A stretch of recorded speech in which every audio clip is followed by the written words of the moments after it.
Classic. Timpla mo, masusunod. Sa unang hirit, bisyong totoo ang unang hirit, ang saya-saya. Sa unang hirit, unang hirit, unang hirit. Nagbabalik po unang hirit, mga igan. Narito na mga balitang dapat yung malaman sa ating top hirit.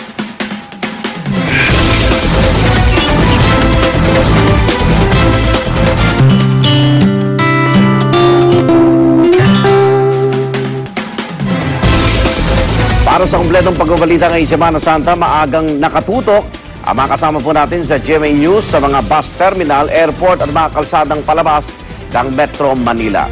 Si Susan Enriquez nasa Araneta Center Bus Terminal sa Cubao, Quezon City, habang nasa NAIA Terminal 3 naman si Haji Rieta.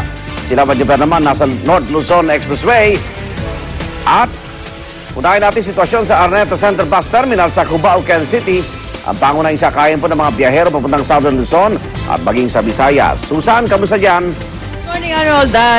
Sa mga oras na nakikita natin, marami na tayong mga kababayan dito. Actually, yung iba, kagabi pa at naghihintay sila sa mga bus na bibiyahe sa kanila mga destinasyon. Nung last week, umabot daw sa 7,000 yung mga pasahero, pero inaasahan na mas tataas yan simula ngayong araw na ito dahil yung susunod na Lunes ay holiday. So marami yung habaan na lang nila yung kanilang mga bakasyon. Kaya ngayong araw na ito ay inaasahang mas tataas pa doon sa 7,000 ang bilang ng mga pasahero. Sa nakikita natin ngayon, yung mga kababayan natin dito nakaupo at naghihintay sa kanilang mga pagdating ng kanilang mga bus. Karamihan sa mga bumibiyahe sa mga oras na ito ay yung patungo ng Visayas, gaya sa Samar, sa Leyte at sa Bilira. Pero maya-maya ay inaasahan may mga bibiyahe na rin doon sa mga papunta naman ng Bicol region, gaya niyan sa Sorsogon, sa Legazpi at na maging dyan sa may bahagi po ng Marinduque at Masbate. So yun po yung sitwasyon ngayon dito. Kaya naman po, abalang-abala ngayon dito yung ating mga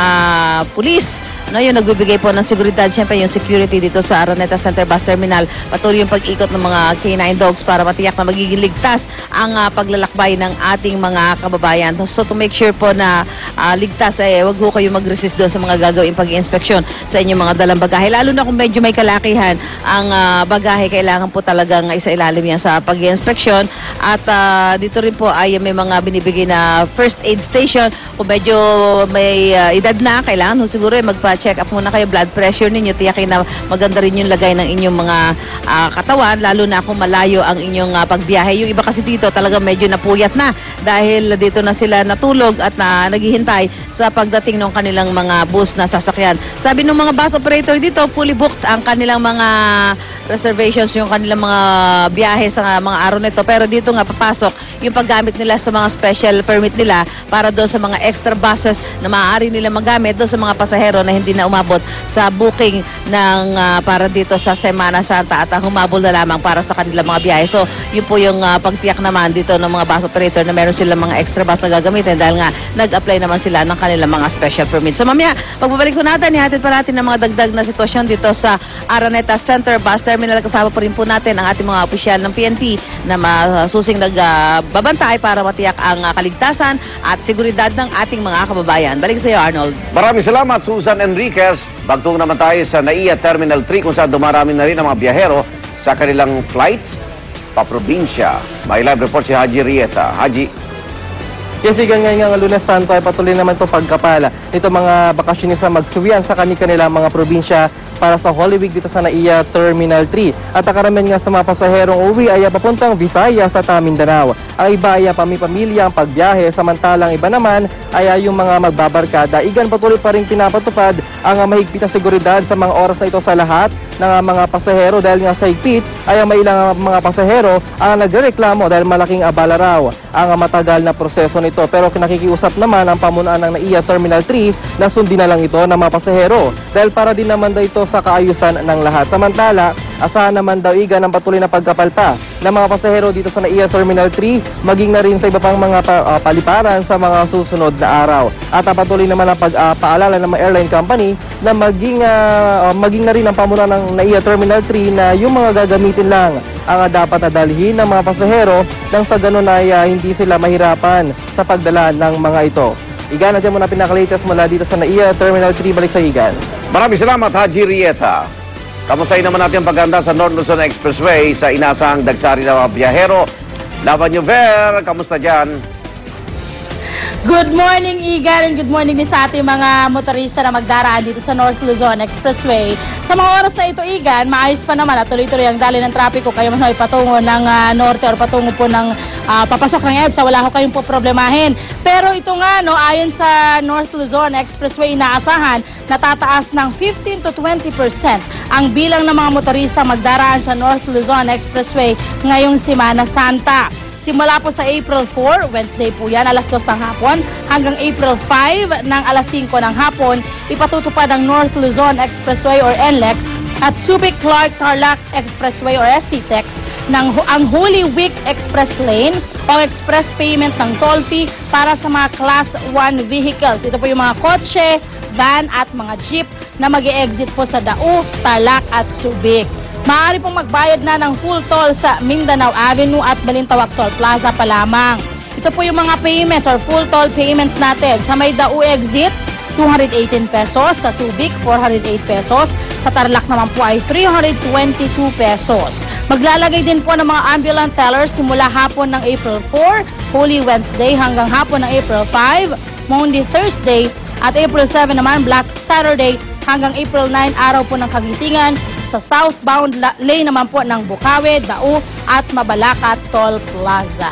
Yan muna ang aking update mula dito sa North Luzon Expressway.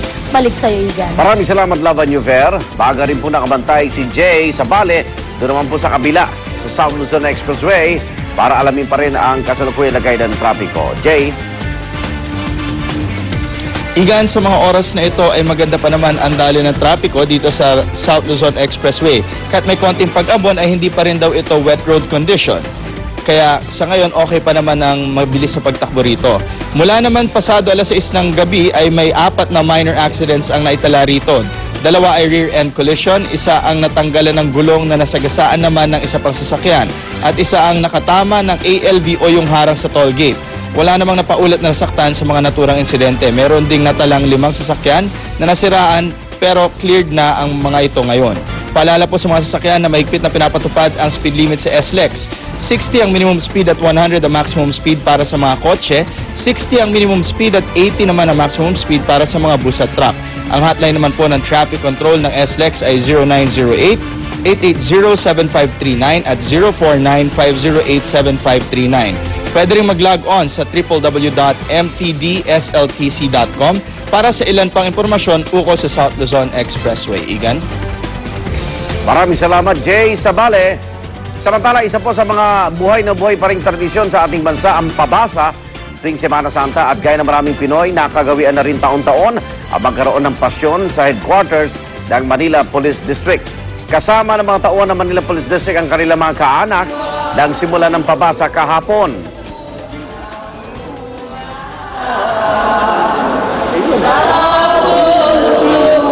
Ayon kay SPO2 Sammy Santos, mahigit isang dekada na raw nilang tradisyon ang pabasa sa kanilang tanggapan bilang pagunita sa pagpapakasakit ni Cristo sa krus.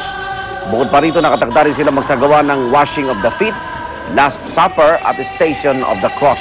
Ayon pa sa mga Police Maynila, parang daw nila ito ng kanilang penitensya sa mga kasalanan nilang nagagawa sa kanilang buhay.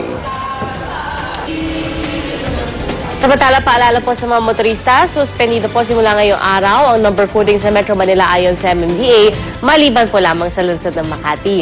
Tatagal po ang suspensyon na yan hanggang sa April 9, araw ng Kagitingan, at ayon sa MMDA, inaasahan na raw kasi nila bibigat ang daloy ng trapiko dahil sa pag-uwi ng ilang biyahero sa mga probinsya para gunitain ang Semana Santa, kaya't maaga na nilang sinuspende ang number coding. Habang sa Makati naman, wala munang coding simula sa darating na Monday, Thursday hanggang sa Lunes. Samantala, aktibo na simula noong Biyernes ang Oplan Metro Alalay Semana Santa 2012 o MAS 2012 ng MMDA. Handang magbigay ng tulong ang mga traffic enforcer ng MMDA para gabayan ang mga motorista at commuter. Para sa anumang tanong, maaaring tumawag sa MMDA Metroways Hotline number 136. Maging ang official Twitter at Facebook page ng MMDA, maaari na rin bisitahin 24 oras para tumugon sa mga katanungan ng mga motorista. Samantala, pansamantalang ititigil ang operasyon ng LRT Line 1 at 2 at MRT ngayong Holy Week. Ayon sa LRTA, April 4 pa lang ng alas 8 ng gabi ay sarado na mga istasyon ng LRT 1 at 2. Simula naman April 5, Monday, Thursday hanggang April 8, Easter Sunday, pansamantala muna magpipigil operasyon ng LRT Line 1 at Line 2 pati ang MRT. Yan ay para bigyan daan ng kanilang annual maintenance work. Magbabalik naman ang normal na operasyon ng LRT sa April 9, Lunes na po yan, ng alas 5 ng umaga. Sa ibang balita naman, kumakalat ngayon sa social networking sites ang video ng umano'y pangungutong ng 6 na traffic enforcer ng Pasay Traffic Management Office sa Rojas Boulevard flyover sa Pasay. Kwento po ng motoristang si Rani Chuidan ay humihingi ng 2,000 piso ang isa sa mga traffic enforcer na nakilala sa pangalang Al Villegas. Yan. Yan yung camera ng cellphone mo. Alam mo, bastos ka eh. 50%. Ganun ba? Mas kaya tikita na para makita mo hinahanap mo, ha? Pero dahil nagmatigas si Chuidan, ay ibinaba ni Villegas ang hinihingi mula sa 2,000 piso sa 1,000 piso. Hindi rito pumayag si Chuidan at nagpatiket na lamang daw. Kaya nagalit si Villegas, lalo na nang makitang kinukunan siya ng cellphone video. At nakatakdang lumuwas po si Chuidan pa Maynila bukas mula naman Nueva Ecija para formal ng ireklamo ang mga traffic enforcer. Patuloy po na kinukunan ng pahayag ng GMA News ang mga inireklamong traffic enforcer.